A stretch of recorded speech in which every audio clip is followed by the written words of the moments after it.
just interrupting the podcast because I want to talk to you about motorsporttickets.com, and I promise you, you're not going to want to miss out on this one. As the motorsport season starts, now is the best time to secure your tickets before they start to go up in price or to sell out. Motorsporttickets.com have a huge variety of different tickets from Formula 1 race weekends, which of course include Formula 2 and Formula 3, the World Endurance Championship, MotoGP, Le Mans 24 Hours, and so many other events that are going on in the world of motorsport. Get your tickets fast now by following the link in the description to see all of their exclusive offers. Right, back to the podcast. Hello everyone and welcome to the F2 show by Inside F2. Another action-packed weekend of Formula 2 action, and joining me to reflect on this one, we've managed to wake up Lawrence Griffin and Aaron Harper from their naps. Boys, it's great to have you with us, obviously, as per usual. Tired, anyone? Aaron, you feeling a little bit tired from a late night? Yes, late night, early morning. Bed is calling, but we have a podcast to do. So we're here. We're going to be as alert as we possibly can be. If we take side tangents galore, forgive us. We're half asleep. Lawrence, any energy drinks to get you through this one? Red Bull, I guess, is the on brand. Other energy drink brands are available, obviously. But any energy drinks to get us through this one? Just the pure excitement of being sat here talking with you guys is all I need.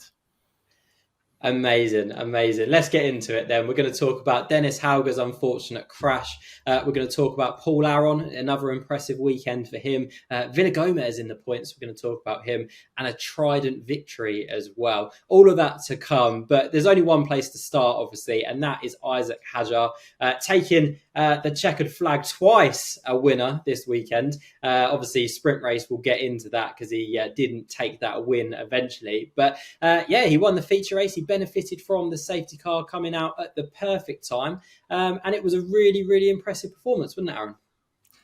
Yeah, he had strong pace all weekend. And honestly, sometimes racing works against you, sometimes it works for you. And Isaac Hadjar's had both in the space of 24 hours. He's gone from the high of winning the sprint race and igniting his championship challenge to, I've been demoted down the order for a collision, which we'll talk about in a minute, about whether it was fair or not.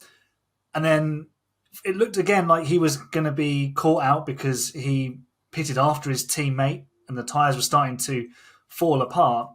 And then the racing gods deliver a safety car. So in he comes to the pit lane, re-emerges in the net lead. And to be honest, once he was in the lead, there was not really anyone who could challenge him. No one could get close. He made the moves he needed to. He managed his tyres. He didn't get too close to the guys at the front who hadn't stopped and were waiting for another safety car. He managed his race really, really well. It was a mature drive from Isaac Hadjar. And I thought last season we saw, especially on the team radio, and obviously this doesn't necessarily always speak to the driver's true personality. We heard a lot of immaturity on the radio, a lot of shouting at the team at high tech. But now at Campos, I don't think we've heard a single radio message other than the ones where he's crossed the line first. So I'd take that as things are going well. There's no need to be shouting over the radio at the moment for him. So yeah, all's well that ends well for him. And it ended very well this morning, Sunday afternoon in Australia, top of the podium. Yeah, he's a driver that I think I wrote down in my notes, Lawrence, after Jeddah. He's had so much pace and he just doesn't have the points to show for his pace. But yeah, this weekend was completely the opposite. He's got a bit of luck come his way and he's managed to show that pace by winning the feature race. Yeah, absolutely. And he got very lucky initially because it looked like it was a virtual safety car at first, midway through the feature race. And you can't pit and take a mandatory stop under virtual safety car in Formula 2 like you can in Formula 1. But he entered the pits just before that virtual safety car came out, so no wrongdoing by him, but he still got the benefit of it. As it turned out, it would later change to a full safety car anyway, but that timing was still really, really lucky, because if that virtual safety car had been thrown just a second before, he wouldn't have gone through the pits on that lap, and he would have stayed out and he wouldn't have got that benefit. Someone behind him would have leapfrogged him. So really lucky, but in so many cases in sport, you make your own luck, and that's definitely the case for Hadjar. After he won the sprint race, which he was, as we're going to come on to, later demoted from, he said, guys, we're really quick this weekend. And he was absolutely right, because there were other drivers around him after the safety car restart, but he was the one that managed to move up through the order and emerged as a clear winner, whereas drivers behind him just couldn't follow him through. Antonelli struggled to keep pace with him. So you've got to give him credit for capitalising on that situation, even if it was quite fortunate. Yeah, absolutely. Aaron, he obviously crossed the line first in the sprint race. We're going to talk about the eventual winner shortly, but even though he is recorded as a sixth place finish in the sprint race, again, it was another great performance by him, wasn't it? In the sprint race, he really demonstrated his pace there as well, didn't he? Yeah, I mean, we know that this is in Isaac Hadjar, because he was so good towards the back end of that season in Formula 3 that Victor Martins eventually came out as champion of. And then last year, we didn't really ever see it. Obviously, he had that P1 at the non-event that was the Zandvoort. I think it was the sprint race, wasn't it? There was a complete washout. He was awarded the victory, but it wasn't really a true victory, was it? And then to have that one also taken away yesterday, you feel for the poor guy. But yeah, once he was in the lead, he was so comfortable, and that's obviously it was obvious to say it for the feature race. But when he was in control of that sprint race, he just looked so unflustered. Mm. But this is to be expected, I suppose, because all these drivers have come through junior Formula, some of the junior Formula karting, and they are used to being at the front. They find a way to get there, and that's why they're in Formula 2 trying to get to Formula 1. And it's a case of the cream rising, isn't it? But we've got so much cream in Formula 2. It's always rising. It's always someone's turn to be at the front. So for Isaac to get there, have this moment for him to show, actually, I have the pace. I have the skill set to put it all together and to deliver and show that he can do that. I think that's a really positive step forward for him. And for now, it is about building on that at the next round, which is in, 6 weeks' time? So a lot of time to sort of think about what went right, what went wrong, but a real opportunity to put a line in the sand and build on that for the rest of the season. And of course, he followed it up with winning the feature race, bouncing back from losing the sprint race win. So what better way to respond, I suppose? Yeah, what were your thoughts on the penalty? For me, I felt a little bit sorry for Isaac Hadjar. I thought it was a bit harsh. For me, it was a racing incident. I don't think Isaac Hadjar really knew that. He did definitely. He wouldn't have moved like that across his teammate intentionally, in my opinion. Definitely not. So for me, 10 seconds was quite harsh. What were your thoughts on that, Aaron? And then Lawrence, I'll come to you in a minute as well for that. I thought it was unnecessary. The penalty. I don't think it was a penalty. It's just the start can be massively chaotic. If someone is slow away, everyone behind has to take avoiding action. I remember back in the days where drivers would stall on the grid, and you'd Imola 94, you had a staller, I think it was JJ Leto in P5 or P6, stalled, car smashes into the back of him. We didn't have that. We had a banging of wheels, and it was 3-1 didn't go. It's something that can happen at any race start. I think the stewards were a bit heavy-handed there because they judged almost the consequence of the action rather than the actual action itself, which is it's a fine line to tread because you have to account for both. It's just sort of which way do you fall on that. It could have happened to any one of those drivers on the grid. It was really unfortunate what happened for Bortoletto's race and for Pepe Marti's race, but Hadjar can't account for anyone else having as good a start as him.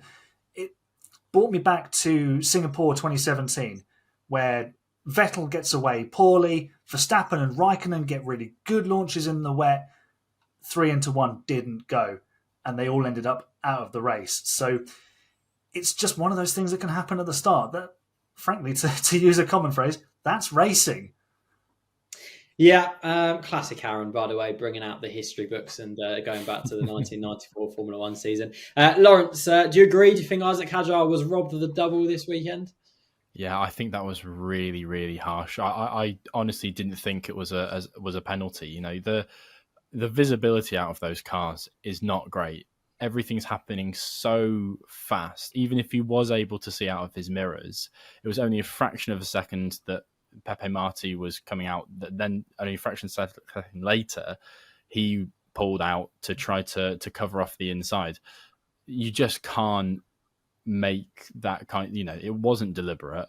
Of course, he's trying to cover the inside. He has no idea that there are two cars on the inside of him. You know, Pepe Marti's had an unbelievable launch and is just firing himself into that gap as he should, as is his right. But 3-1 doesn't go, as Aaron says, and it's just a racing incident. And what I thought was really strange is usually there's a lot more forgiveness of opening lap or, you know, start line incidents. There's an element of leeway of it happens on the first lap, but that wasn't employed here. So see, not just, I thought there was no penalty, to be honest. I thought it was a racing incident. To see as hefty a penalty as 10 seconds, I thought was really quite firm and quite severe. So a really surprising one. But, you know, Hadjar will look at it and think, well, if you got unlucky with the stewards there, but lucky with the safety car in the feature race, if he was told you can choose which element of misfortune or fortune you want, I think he probably would have wanted it this way around. So, you know, overall a good weekend, but I'm sure the racer in him will be thinking, I should have a lot more points than I do, and I should have that double this weekend. He was just the fastest man out there. It was absolutely masterful from start to finish for him. Yeah, the stewards were dishing out penalties left, right and centre. It seemed to be 10-second penalties across all categories, by the way. A lot of penalties dished out this weekend, apart from one incident in Formula 3, which perhaps wasn't punished harsh enough, but that is a whole new conversation, which we're not going to go into. Pole sitter Dennis Hauger and leader at the time, he obviously crashed out from the net race lead. An unfortunate incident. What was your take on that, Aaron? It was a real shame for Dennis Hauger, who was looking in control of the race. He looked like he had really good pace all weekend long. Yeah, he was really strong. Top to practice, fastest in qualifying, leading quite comfortably. A little battle with Antonelli on the first couple of laps. And then it looks like just a driver error. I haven't read anything or heard anything that it was anything other than that, anything untoward with the car. I think it's just cold tyres. It just got in there, the car didn't grip up, and off he goes straight to the scene of the accident. A real shame for Dennis, because he was looking like the driver we know he can be. Of course, another driver who's excelled in Formula 3, obviously winning that championship, yet to really take the bull by the horns in Formula 2. Yeah, just it was the moment he could have had a springboard for his championship, but it's ended up in the barrier. And I know, Fraser, you've got some strong opinions about that barrier. I do, because for me, we've seen it in Formula 2 and we've seen it in Formula 1 this weekend, whereby Dennis Hauger and George Russell, former Formula 2 champion George Russell, have had the same accident, roughly, gone off into the gravel trap, hit that wall, and the angle that the wall is facing means that the cars both rebounded back into the racing line. And that's a high-speed corner. That's a high-speed part of the track. And for me, I think I really like the changes that have been made to the Australia circuit. I think that to the Melbourne circuit. I think they're brilliant and they've improved the racing massively. But for me, that corner is very, very dangerous. If someone goes off and they get rebounded back into the racing line, I worry about that. I do worry about that, because it would be very easy for someone to be collected there and there to be a serious accident there. Lawrence, I don't know what your thoughts are on that one, but that was just, for me, it stood out when I saw Dennis Hauger hit that wall and rebound back into. I was worried. I was like, oh, that could be a serious accident. Yeah, you really do worry, because I think it was Victor Martins' onboard as he came through there, and the dust that's thrown up by the gravel and the turf there as he goes into the barriers. It's really hard to actually see the car. I think a racing driver's instinct sees that sort of smoke thrown up, that sort of dust. And, you know, and he avoided really well.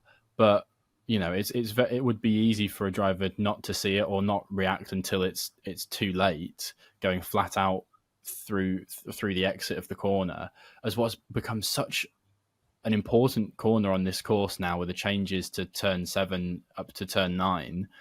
It means that you're going to have to be flat out the whole way through. Every tiny bit of exit speed you can carry is going to count. So drivers are going to push and push and push all the way through that corner. And, there are massive consequences. And like you say, seeing someone facing perpendicular to the track in the middle of the track like that is just terrifying. We could hear it in Russell's voice in that crash as he was calling for a red flag. He knows, as all racing drivers do, just how dangerous that is a position to be in. And I think you're absolutely right. It's something that needs to be looked at, because we can't take fine margins in safety in this sport, let alone something which seems to be creating such a dangerous situation.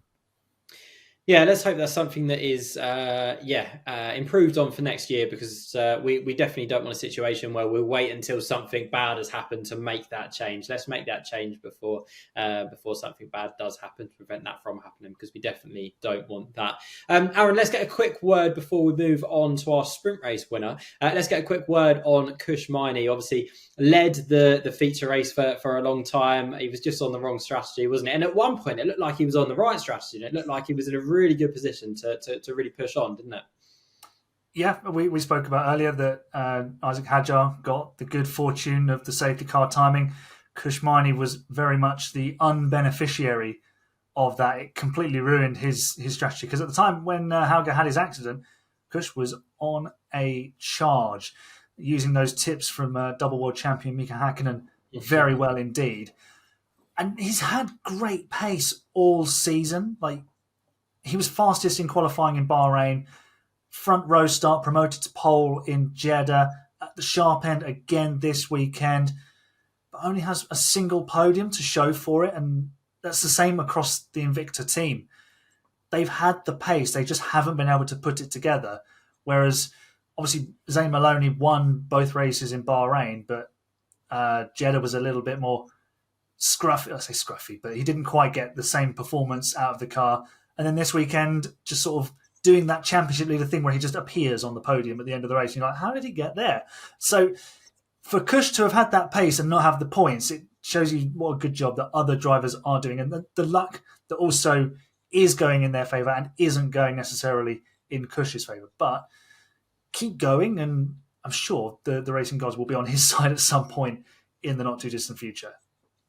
Definitely, I couldn't believe it when it was his first podium of the season. He's had such good pace, hasn't he? So you would have thought he'd had a couple more podiums to his name. And similarly, Dennis Hauger's first pole position in Formula 2. I thought he'd picked up a pole position before that. I couldn't believe it when they said that. But moving on then, Roman Stanek obviously benefited from Isaac Hadjar's penalty to win the sprint race, to become the 47th different winner in Formula 2 history, and his first win of the series in Formula 2. And it was a great defensive display, Lawrence, wasn't it? He really defended well in the sprint race.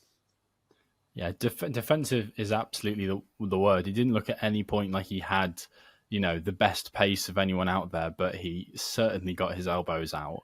And, he was sort of weaving as much as you're allowed to under braking, I would say, at points, and sort of on laps after safety cars, weaving to get the tyre temperature up, as a driver behind probably going, where on earth is he putting the car for this braking zone?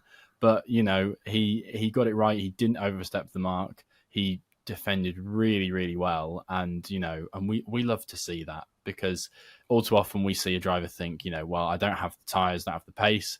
I'm not going to over defend. I might lose positions. It's great to see a driver sort of risk it all and really get their elbows out, knowing that if one person passes them, they're out of position, they get shoveled out wide, they could tumble down the order. He really, really fought for that victory. And it was a victory more of sort of his driving and his determination on the day than the pace in the car. So yeah, a really impressive performance from him, and he'll hope to get himself in that position up at the front and get the elbows out again in the future. Yeah, and a great day for Trident as well, wasn't it? A win for Trident. They're third in the series. And Czech Republic, by the way, become the 22nd nation to win a Formula 2 race. And on top of that as well, Roman Stanek means he's the first driver to ever win a Formula 2 race in the number 23 car. You know I love a pointless stat. So there's your pointless stat for the podcast. The first driver to win in the 23 car in Formula 2. Moving on then, Paul Aron. Aron will come to you, your namesake. He was impressive again all weekend long, wasn't he? And for me, he is the standout driver this year, I think, in terms of massively performing above where I thought he was going to be at the beginning of the season. He's been impressive in all 3 rounds, and he was impressive again this weekend, wasn't he? Yeah, another impressive drive, like you say, and impressive pair of drives. He was pretty sharp in the sprint race, and he's actually second in the standings now, which is absolutely incredible. So he's just quietly doing the business. He's picking up points in every race he can. I don't think he didn't get points in the sprint yesterday. He was just sort of an innocent bystander as Vershaw and Antonelli had some synchronized spinning, which was mildly hilarious for us watching, but not if you're those two, or Paul Aron, to be fair, because he ended up with damage. But up until then, the race had been going really well for him. Come feature race, again, another good job. Made the passes he needed to move himself forward.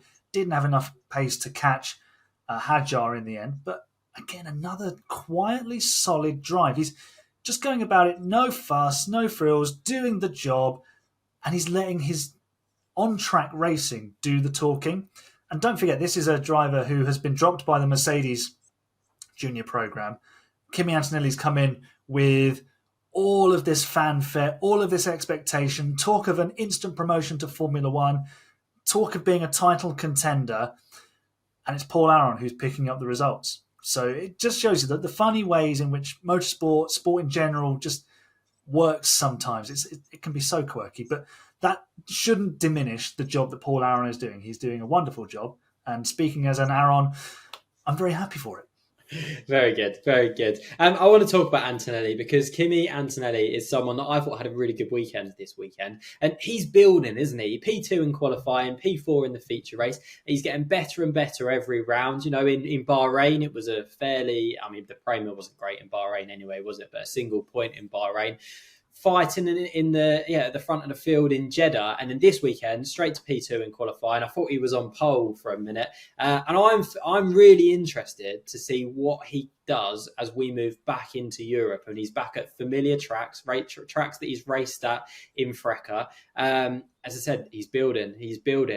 Is he? Do you agree, Lawrence? And is he potentially someone who could be fighting for wins over the next few rounds? Yeah. Absolutely, as you say, I think he's cooking, isn't he? He's getting there. I see what he's doing. He's cooking, as Thierry Henry would say. But he's really sort of building up his confidence in that car. And like you say, these are tracks which aren't familiar to him. He's going to be going to those European tracks that he does know much better. He is young still. He is still very young. And he is relatively experienced. He skipped a rank in Formula 3. But given that, the fact that he was able to put it on P2 in qualifying, only an incredible lap by Dennis Hauger at the end, displaced him. It's really promising for him. And I think this was always going to be a case with Kimmy Antonelli, that he would build throughout the season. I think maybe just having a few rounds where he's done well, don't get me wrong, but he hasn't, been winning races. After all the hype that's around him, I wonder if this is just going to take the pressure off a little bit and let him do the work that he needs to do behind the scenes, build up his confidence slowly and pick up those points, because no one's running away with it at the moment. The likes of Maloney, Aron, Hauger, Hadjar, they've all looked pretty good and pretty consistent, but no one has emerged as the title favourite yet. It's still a really long season. We've got a massive gap until the next race. And, there is every chance that a driver like an Antonelli or a Behrman or a Martins that hasn't had a good start can get back into it. So really excited to see what he'll do in the second half of the season. 38 points off the lead of the championship. If he starts winning races in Europe, it's still on for him. That is still on for him. Let's wait and see. As I said, don't want to Yeah, don't want to put too much pressure on him, but let's wait and see what he does as we move into Europe in those familiar tracks for him. Aaron, I've just said the championship is still on for Antonelli. Is the championship still on for Ollie Behrman and for Victor Martins? Because, again, a pretty torrid weekend for both of them this weekend by their own high standards. 6 points for Victor Martin, 2 points in the championship for Ollie Behrman. Can they win the championship? Is that still on for them? It's absolutely possible because both drivers showed last year that they're fully capable of winning races. And bear in mind, neither of them won a race in any of the 3 rounds to start the season either. So they both had moments where they were very fast at the front, dictating races and dominating proceedings. So not out of it by any stretch. It's so tight, like throughout the field. If they string a few rounds together where they're just bang in form, a few of the drivers who are currently at the top of the standings have a few off days, off rounds, that gap just vanishes immediately. That's what Teo Porcher did so well last year, was just consistently banging in the points when he couldn't get the victories and capitalising when Fred Vesti had a couple of DNFs, and it just made all the difference. So if you're at the front now, you just want to keep the points score ticking over. A little bit like in cricket, you just want to keep the score building up. So if you're Behrman or Martins, you want to keep that score ticking, or you want to score big as quickly as possible. But if you're at the front, you want to keep that score ticking over and just keep building momentum. That's what it's all going to be about. But far too early to count Behrman and Martins out of title contention yet. Our newest feature on the podcast, Rookie Watch. Let's go into that section of the podcast. Paul Aaron and Kimmy Antonelli were obviously at the pick of the rookies this weekend. We've already discussed them on the podcast. But Aaron, were there any other rookies that you were impressed by this weekend? Rafael Villagomez stood out. He got a P7 in the feature race. He's now got more points in Formula 2 than he did in his entire Formula 3 career, which it's a quirky way of motor racing working out. We saw last year with Kush Mione, he seemed to perform much better than he'd shown in F3. And sometimes a driver can just get in a car and it works. And I think that's the case with Villagomez as well this season and at least this weekend. So yeah, well done to him. Yeah, a really good couple of weekends for Rafael Villagomez. Lawrence, rookie of the weekend for you? I think rookie of the weekend probably has to be Paul Aaron, I think, just for that feature race result. But with an honourable mention to Miata, who ended up 5th in the feature race. And having watched the race, I'm not entirely sure how. I didn't spot him coming through the field at any point, but he clearly just executed a really good race and ended up 5th. And, those sorts of races where actually you don't spot them in the race, but they end up 5th, there's nothing to be sniffed at about that. It's difficult to get yourself into that kind of position whilst having an unassuming race. And if you have a talent for getting those kinds of points without people noticing, then that's perfectly fine. So, credit to him. I'll tell you what, from where, I don't know whether you guys watch practice, but from where Miata was in practice, where every time the camera panned to him, he seemed to be going off the track. He was in the gravel trap a couple of times. So to go from that, where he was really struggling in practice, to finish in P5 in the feature race is, very good going for Ritomo Miata. Driver of the weekend time now. And as always, we put a poll out on our social media channels at Inside F2. Go and check it out if you haven't done so already to see who your driver of the weekend was. And it was an overwhelming result this weekend. Obviously, Isaac Hadjar, the guy who crossed the line first in both races, was voted your driver of the weekend. But Aaron, who was your driver of the weekend? Is it also Isaac Hadjar by any chance? It's not. No. It's a driver who we've just mentioned, Ritomo Miata. Not only did he finish 5th in the feature race, he finished 5th in the sprint race. So consistency. I've been a little bit sort of unsure about where Miata is. There's a lot of expectation considering how well he did in Super Formula, and he hasn't been sort of as in your face with his performances so far as some others have been, making the step up from F3 or from wherever they've joined the series from. But actually, he's starting to just sort of get a handle on things quietly. and just putting in those results. And like Lawrence said, if you don't really notice someone and then you go, oh, how did they get there? They must be doing something right. And I think Ritomo is just getting used to things now, and we should start to see the best of him. Miata is Aaron's driver of the weekend. Who's your driver of the weekend, Lawrence Griffin? It has to be Isaac Hadjar. It just has to be the pace throughout the weekend to have to deal with that disappointment, having, battled all race long, surviving the safety cars, building up leads, having them cut down, building them back up again, and just being so on it the entire weekend through to recover from that, deliver on Sunday.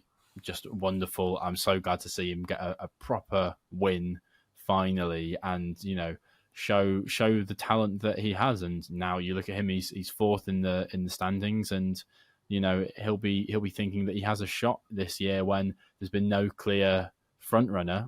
Why not Hadjar? That's certainly what he'll think. So let's see if he can keep that up.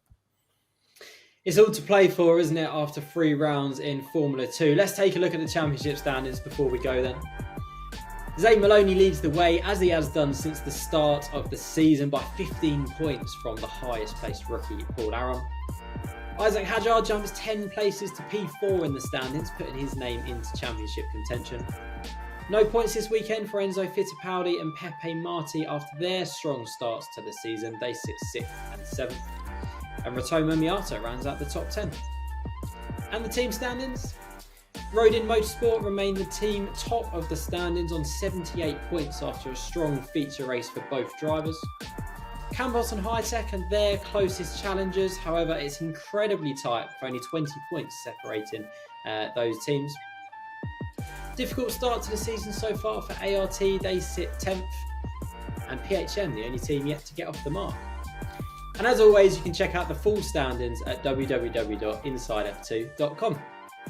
Okay, that's all we got time for today. As always, if you've enjoyed the show, make sure you give it a like. And as we said at the start of the podcast, subscribe to hear more Formula 2 content over the coming weeks. We got a little bit of a break now, but there'll be plenty of content coming your way.